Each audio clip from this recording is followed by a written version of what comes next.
अस्सलाम वालेकुम। मेरा नाम इमरान आसिफ। आज हम स्टेप बाय स्टेप देखेंगे कि कैसे हम बूटस्ट्रैप के अंदर बना सकते हैं डिज़ाइन। एडिटर यूज़ करता हूँ for creating the PHP project. I am using NetBean. जब भी आप नेटबीन को इंस्टॉल करें, आप चेक कर लें कि उसके अंदर पीएचपी का जो सेक्शन है वो आप सिलेक्टेड करें, जिसकी वजह से आप पीएचपी के कोड लिख सकते हैं नेटबीन के अंदर।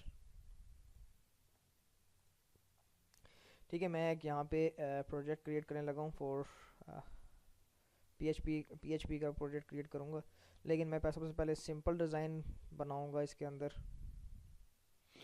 लाइक मैं select the PHP application, next PHP project. तो यहाँ पे मैं पीएचपी का कोई भी नाम देख सकता हूँ। लाइक मैं चाहता हूँ जी मैं कस्टमर की इन्फो जो है वो उसकी वेबसाइट बनाना चाह रहा हूँ, कस्टमर इन्फो वेब। ठीक है जी। पीएचपी वो कह रहा है कौन सा वर्जन यूज़ करना है। पीएचपी 7.0 है, लेटेस्ट चल रही है आजकल। ठीक है जी। सोर्स फोल्डर जो है वो ठीक है। ये बाय डिफ़ॉल्ट एग्ज़ाम फोल्डर जिसके अंदर पीएचपी की फाइल्स रन होती हैं, बाय डिफ़ॉल्ट वहाँ पे जाता है। आप ब्राउज़ करके उस जगह पे जा सकते हैं जहाँ पे आपने पीएचपी फाइल्स या प्रोजेक्ट्स को सेव करना है, राइट। क्योंकि मेरा जो मैंने अपना पीएचपी का फोल्डर बनाया है वो एफ़ के अंदर है, date in exam and H docs. इस एच डॉक्स फोल्डर के अंदर सारे पीएचपी के फोल्डर्स पड़े हुए हैं जो कि पीएचपी के प्रोजेक्ट्स को रन कर रहे हैं। अच्छा, मैंने आपने प्रोजेक्ट का नाम देना है, वो डायरेक्टरी को सिलेक्ट करना है जहाँ पे पीएचपी का कोड आपने रखना है। ठीक है जी। उसके बाद आप नेक्स्ट करेंगे। वो कह रहे हैं run as a local web server और remote and something else. Track है लोकल सर्वर, ज़ाहिर बात हमें लोकल सर्वर चलाना है, अपने सिस्टम पे अपने प्रोजेक्ट को चलाना है। तो उससे पहले मैं अपने एग्ज़ाम सर्वर को ओपन करूँगा कि वो चल भी रहा है या नहीं चल रहा। तो ये कंट्रोल पैनल खुल जाएगा एग्ज़ाम का। तो मुझे ज़रूरी है मेरा अपाची सर्वर चल रहा हो और माई एसक्यूएल चल रहा हो। ये दोनों जब रनिंग स्टेट में होंगे तो आप पीएचपी भी चला सकते हैं, पीएचपी कोड भी चला सकते हैं और पीएचपी की फाइल्स भी रन कर सकते हैं। और ये भी देख सकते हैं किस पोर्ट पे आपका लोकल होस्ट चल रहा है इसका एग्ज़ाम का। आपको देखना पड़ेगा जब पोर्ट्स अलाउड होंगी देन ही आप अगला काम कर सकते हैं। ये आपकी पोर्ट अलाउड होगी, ठीक है। अब आप इसको भी क्लोज कर दें। अब जो H T P local host लिखा हुआ है इधर मैंने कुछ ना कोई पोर्ट नंबर देना पड़ेगा जो कि इसको सक्सेसफुली रन कर सके। क्योंकि मेरे सिस्टम मेरा क्योंकि विंडोज़ का सर्वर विंडोज़ की एप्लीकेशन है, ऑपरेटिंग सिस्टम है, मेरे पास आई ए सर्वर इंस्टॉल है। तो आई ए सर्वर जो है वो 8080 पोर्ट लेता है जो बाय डिफ़ॉल्ट पोर्ट है, जो कि अगर सिंपल लोकल होस्ट भी करें तो चल पड़ेगा। लेकिन मैंने exam as a separate port पे कॉन्फ़िगर किया हुआ है, इस वजह से मुझे यहाँ पे लोकल होस्ट के बाद पोर्ट नंबर देना पड़ेगा। वो मैं चेक करता हूँ कि मेरा पोर्ट नंबर क्या है। लोकल होस्ट, ठीक है। लोकल होस्ट देखिए, मैंने जब इसको 8112 पे इसको रन किया है तो ये मेरे पास नज़र आना शुरू हो गया। पेज अपाची पेज है, उसमें सारा कुछ कन्फिगर है।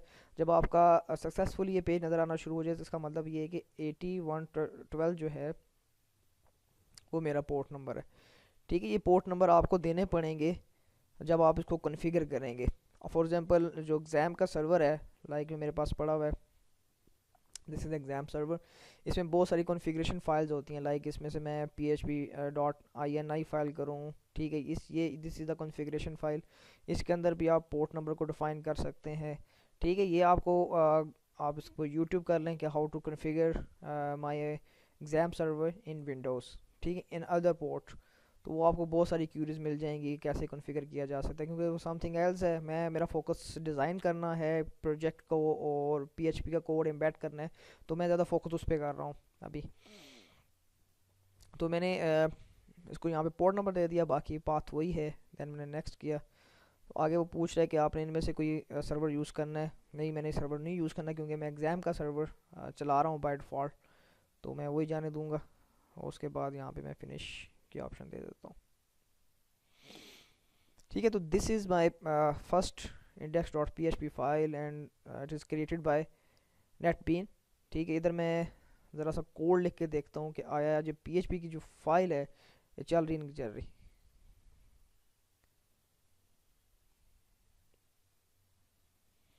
ठीक है, इसको मैंने सेव किया और ये जो प्ले का बटन है इसको दबाऊंगा। क्यों ये जब दबाऊंगा तो मेरी वेबसाइट रन होगी। क्यों रन होगी? क्योंकि मैंने कॉन्फ़िगरेशन जब मैं प्रोजेक्ट बना रहा था तो मैंने बताया था HTTP localhost colon 8012 port number दिया था देन स्लैश। अब इसको रन करूँगा तो मेरे ब्राउज़र पे लेके जाएगा और मेरी एप्लीकेशन को रन कर देगा। तो आपके लिए ज़रूरी ये है कि आप ने देखिए जी हेलो वर्ल्ड मेरे पास नज़र आना शुरू हो गया। ये इसका मतलब ये है कि मेरा PHP का कोड इन रनिंग स्टेट में है और मेरा एग्ज़ाम सर्वर भी चल रहा है और सब कुछ रनिंग स्टेट में है। तो इसलिए मेरा PHP का कोड चल रहा है। फॉर एग्जांपल मेरा PHP का कोड अगर रन नहीं होता, इसकी वजह ये होती है कि मेरा जो एग्ज़ाम सर्वर है वो मैं स्टॉप कर देता हूँ फ़िलहाल, दिस इज़ नॉट रनिंग। अभी मैं इसको रिफ़्रेश करता हूँ तो क्या करेगा ये?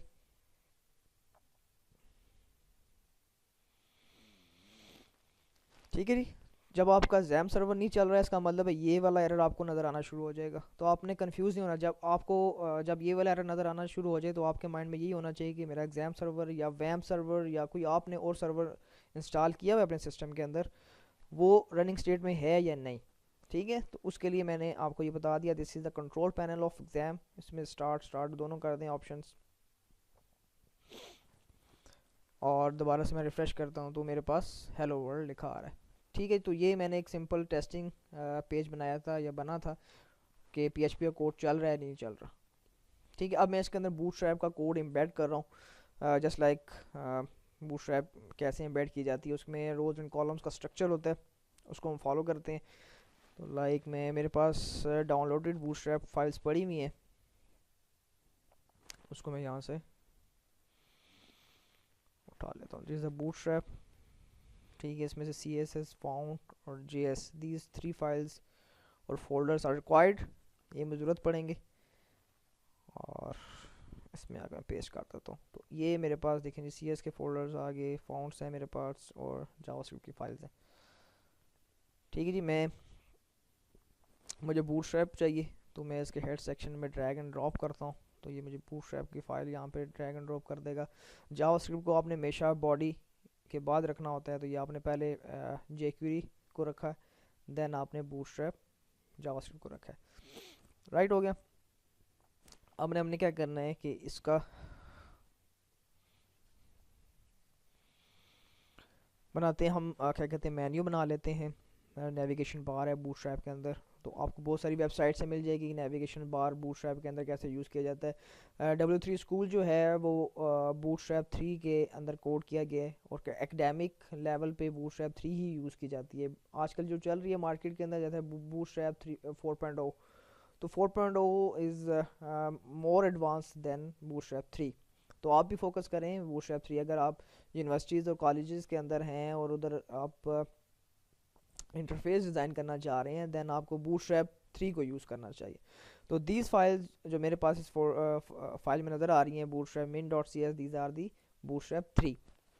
ठीक है, तो मैं बूटस्ट्रैप 3 का जो भी नेविगेशन बार है वो देख लेते हैं। लाइट बूटस्ट्रैप नैव बार। ठीक है जी, नेविगेशन बार है। तो कोशिश करें आप जो मैंने बताया कि W3 स्कूल में जो है वो 3 को यूज़ कर रहा है, तो मैं उसी का नेविगेशन बार यूज़ कर लेता हूँ। So this is the code of navigation bar and I will put on this on the page। ठीक है जी, आपने इसकी अलाइनमेंट देख लेनी है आपका कोड अलाइंड है या नहीं है, क्योंकि ये बड़ा होता है कि आपने कोड को मीनिंगफुल वे में डिज़ाइन करना हो, स्टाइलिंग उसका सेट हो, अलाइनमेंट हो। ठीक है, ठीक है। वेबसाइट का नाम आप चेंज कर दें जी, कस्टमर इन्फो की मेरी एक वेबसाइट है, मैं वो उसको बना रहा हूँ। होम है, पेज वन है, इसको बाद में हम देखते हैं। ठीक है, इसको हम एक उसमें क्लास में रख लेते हैं, डेट इज़ रो। ठीक है, देन हमारे पास डिव क्लास है। उसके बाद हमारे पास कॉलम LG, इसको 12 में रख लेते हैं। ठीक हो गया। और ये this is my navigation bar, copy किया और उसको 12 कॉलम्स के अंदर मैंने रख दिए। अच्छा, अब मैं इस वेबसाइट को रन करके देखता हूँ कि आया मेरा जो डिज़ाइन है, देखें जी मेरे पास ये डिज़ाइन उसने फुल फ्लैज तैयार कर दिया है। तो मैं चाहता हूँ कि थोड़ा सा डिज़ाइन मेरा पेज के सेंटर में आए, तो उसके लिए मैं क्या करूँगा, एक और डिव बनाऊँगा। ठीक है जी, ये बूटस्ट्रैप का डिव है, डेट्स रिप्रेजेंट कंटेनर, राइट। जब मैं कंटेनर के अंदर ये वाला डिव रख दूंगा,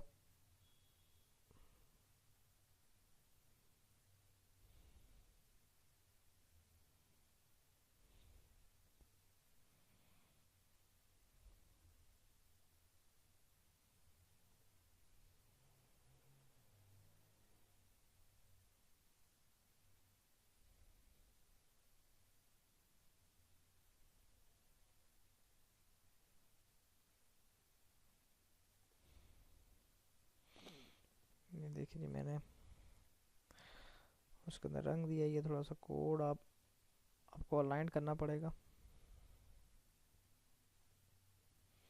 अच्छा, अब मैं इस पेज को रिफ्रेश करता हूँ तो मेरे पास देखिए क्या आता है, this is this central aligned in a page. ठीक है, तो ये थोड़ा सा अच्छा लग रहा है, थोड़ा सा सेंटर में है, साइड में कुछ जगह है, तो उस हिसाब से मैंने इसको सेंटर अलाइन कर दिया। तो पेज को जो क्लास कंटेनर है वो क्या कर देती है, थोड़ा सा दोनों साइड से जगह छोड़ के और मिडल सेंटर में आपके पास डिव को ले आती है। ठीक है जी, ये आपके पास हो गया। अगर आप चाहते हो कि यार ये मेन्यू मेरे पास अच्छा नहीं कलर लग रहा, तो आप इसको दूसरा कलर करना चाह रहे हैं, तो उसके लिए आप ये है कि डिफ़ॉल्ट की जगह आप रिवर्स की जो ऑप्शन होती है वो आप यूज़ कर सकते हैं। ठीक है जी, द रिवर्स के I think spelling inverse, sorry not reverse, is inverse. ठीक है, इनवर्स करेंगे और रिफ्रेश करेंगे, these are the black shaded menu. ठीक है जी, इन्वर्स किया आपने। अब हमने क्या करते हैं, हम इसके नीचे एक और डिप बनाते हैं जो कि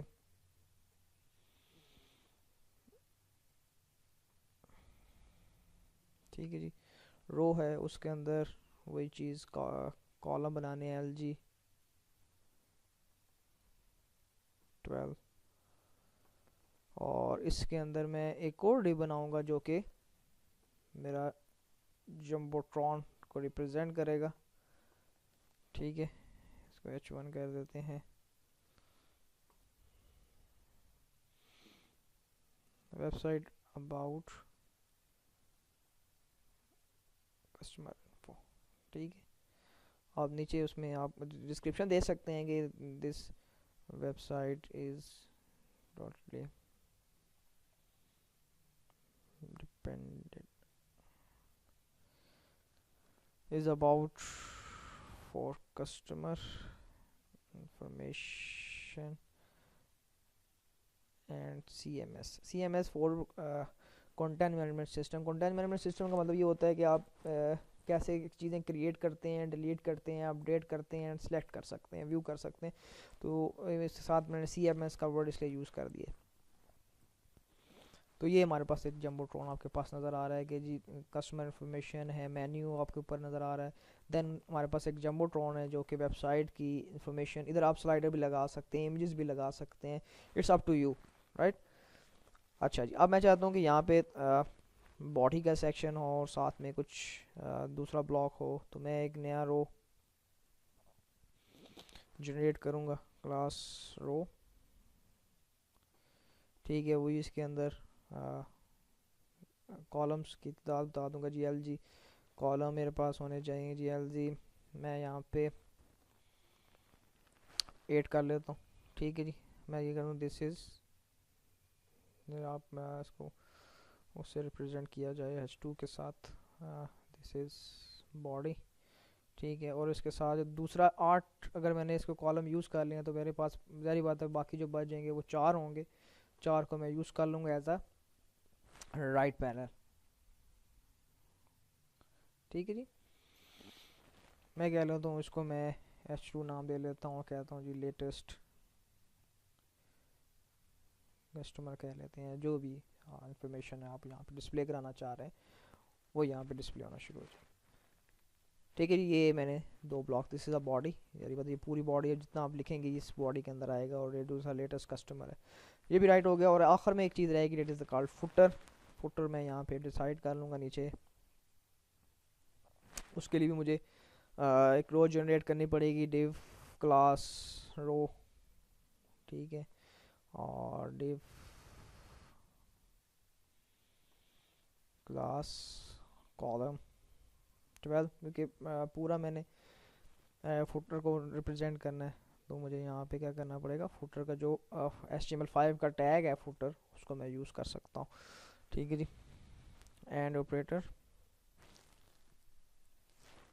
ठीक है जी, कॉपी का वर्ड यूज़ करूँगा मैं, ठीक है जी, 2017,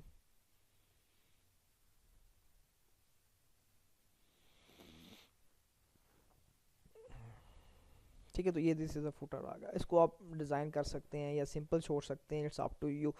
लाइक अगर किसी सिंपल छोड़ना है then you have to right,